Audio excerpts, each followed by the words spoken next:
सभी मंत्रों में सबसे श्रेष्ठ गायत्री मंत्र, जिसे सनातन धर्म में सबसे अधिक महत्व दिया जाता है। गायत्री मंत्र दुनिया के सबसे पुराने और शक्तिशाली मंत्रों में से एक है और ऐसा माना जाता है कि इस एक मंत्र का उच्चारण करना ब्रह्मा, विष्णु और महेश यानी त्रिदेव की एक साथ आराधना करने जैसा होता है। लेकिन क्या आप जानते हैं कि गायत्री मंत्र का ओरिजिन एक छल के कारण हुआ था? कहा जाता है कि गायत्री मंत्र की रचना महर्षि विश्वामित्र ने की थी। कहानियों के अनुसार ऋषि विश्वामित्र कई दिनों से गहरी तपस्या में लीन थे।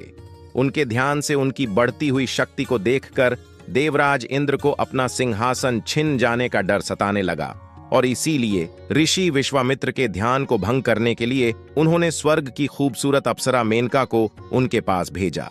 मेनका ऋषि के पास पहुंची और उनका ध्यान अपनी ओर आकर्षित करने लगी। मेनका की खूबसूरती को देखकर ऋषि विश्वामित्र के मन में काम वासना जाग उठी और उनका ध्यान टूट गया। ऋषि विश्वामित्र मेनका की ओर और ज्यादा आकर्षित होते गए और इस कारण उनके आजीवन ब्रह्मचार्य की प्रतिज्ञा टूट गई। तब अपने भगवान से क्षमा मांगने और उनका मार्गदर्शन लेने के लिए ऋषि विश्वामित्र ने इस महान मंत्र की रचना की थी। उन्होंने अपने गहरे ध्यान से इस मंत्र को प्रकट किया, जिसकी शक्ति चारों वेद, ऋग्वेद, सामवेद, यजुर्वेद और अथर्ववेद के ध्यान करने से भी ज्यादा थी।